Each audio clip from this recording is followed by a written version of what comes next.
Estamos de volta com o programa Dinâmica do Direito. Está excelente a temática. Os atos foram chamados atos antidemocráticos, quando, no dia 8 de janeiro, uma multidão invadiu a Praça dos Três Poderes, uns clamando, a maioria, na verdade, clamando por intervenção militar, se classificou aí como uma tentativa de golpe. Houve diversas prisões, por volta de 1.400 presos. Estamos aqui com o excelentíssimo Procurador da República, doutor Emanuel de Mello, falando sobre os desdobramentos, desde as prisões e agora, doutor, queria me aprofundar um pouquinho nas investigações. Já tem indícios, já tem investigações, doutor, sobre a questão dos idealizadores, mandantes, talvez, porque essas pessoas, elas não estavam ali à toa. Eu soube que tem no inquérito convocado ou intimado, citado, no mínimo três parlamentares. O senhor, como membro do Ministério Público Federal, que está a par das investigações, que o senhor tem a nos relatar sobre os desdobramentos, investigações a respeito dos atos do dia 8 de janeiro. Pois não, eu vou falar muito com base na mídia, de modo geral. Eu participei das audiências de custódia, mas não faço parte do grupo propriamente, não estou nas investigações. Mas o que eu posso dizer é que existe sim investigação lá na Procuradoria da República, nessas denúncias que eu já anunciei, o doutor Carlos ele aponta que essa é a denúncia em relação aos executores, é o pessoal que fez o quebra-quebra todo ou estava acampado, mas que a investigação continua em relação justamente a essas pessoas que você mencionou, né? Aos financiadores, como é que essas pessoas foram para lá, né? Os relatos na mídia, né, de que eram pessoas que muitos não tinham nem dinheiro, e nas audiências de custódia diziam que não, eu sou desempregado, e tava num ônibus que foi lá para Brasília para praticar isso, né? Quem financiou, né? Certamente, essa é uma das linhas de investigação. A Advocacia Geral da União já solicitou o bloqueio de diversos bens de empresas que aparentemente, né, estão envolvidas nesses atos. Então, um dos focos certamente é esse, e a investigação deve estar desenvolvendo. Eu só posso falar de maneira genérica, mas certamente medidas devem ser imaginadas como quebra de sigilo bancário, fiscal, telefônico, medidas desse tipo, mas realmente de maneira concreta eu não sei, e até porque as investigações estão em sigilo também, obviamente, né? Esse um outro ramo dessa associação criminosa, né, que é o financiadores, né? Mas há outros, como você mencionou muito bem, dos incitadores, dos instigadores e até dos autores intelectuais, né? Quem está por trás, quem idealizou isso, né?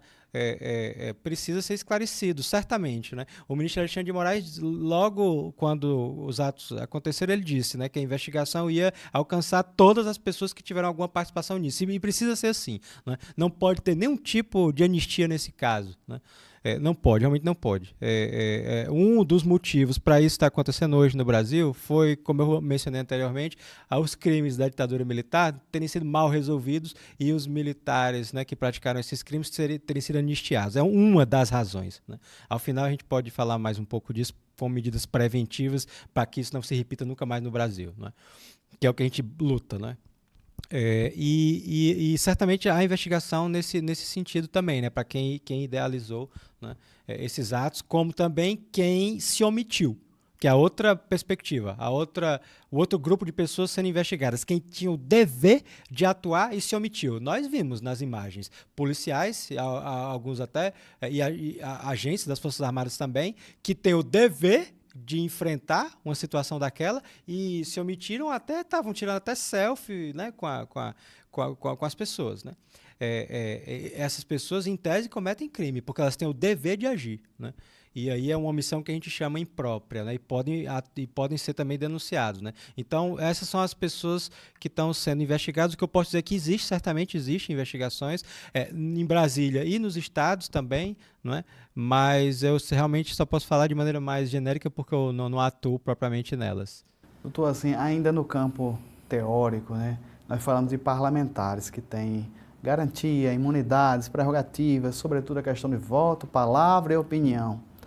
Até que ponto? Falamos sobre três, no mínimo três foram convocados, citados para se defender. Até que ponto eles podem alegar essas prerrogativas para se defender de estarem supostamente incitando crimes, incitando as multidões. Ou esses três que você menciona eram deputados que tinham sido diplomados, né, mas não tinham mandato ainda, eram alguns deles, acho que eram deputados estaduais, ainda vão tomar posse amanhã, né, tinham sido diplomados, né, mas não tinham sido empossados ainda e se tentou impedir a posse deles, né, que até o ministro Alexandre de Moraes garantiu a posse desses três, especificamente desses três, né, deputados. Porque um deles, a PGR, a Procuradoria-Geral da República, pediu realmente a investigação deles, eles estão sob investigação, eles três realmente, com a suspeita justamente do que a gente está falando, de ter de algum modo incitado. Essa é a suspeita, porque durante os atos eles reproduziram de algum modo nas redes sociais, né, o ato, de algum modo exaltando, né, mas está sob investigação ainda, né.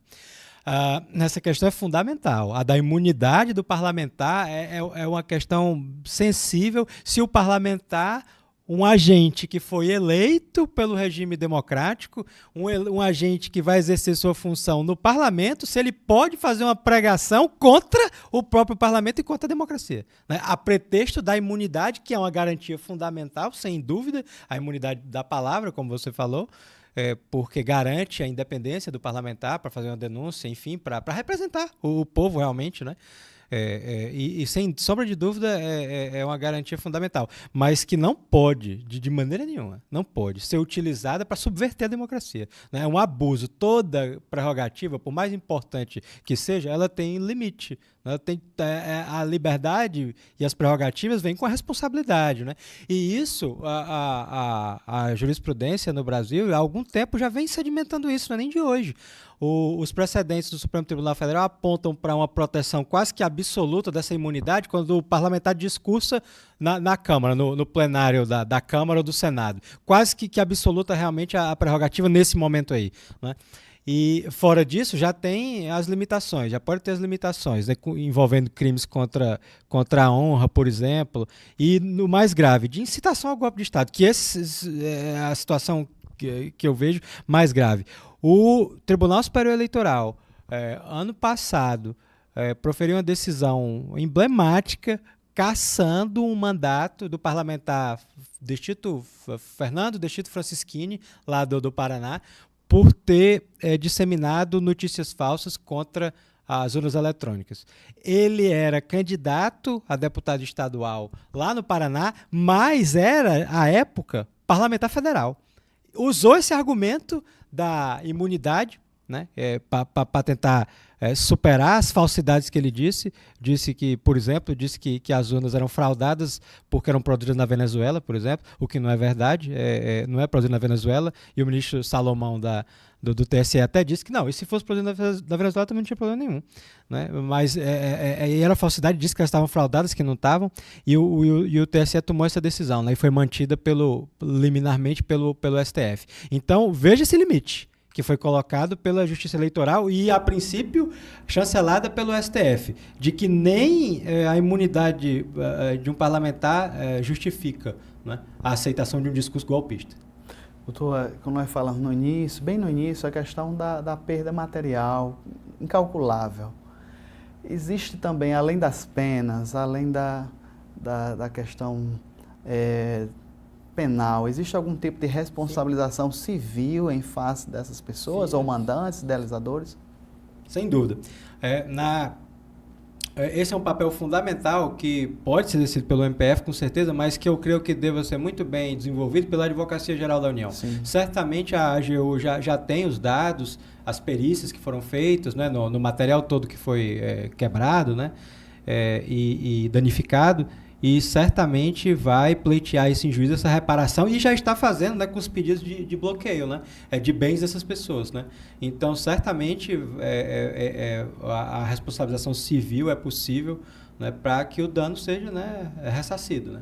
Muito bem, doutor, vamos ter que chamar um intervalo agora, vamos para o último bloco, já tentando aqui colocar todos os pingos nos is, numa temática tão importante, que foi a questão dos atos antidemocráticos que aconteceram em janeiro último. Então não sai daí, voltamos já.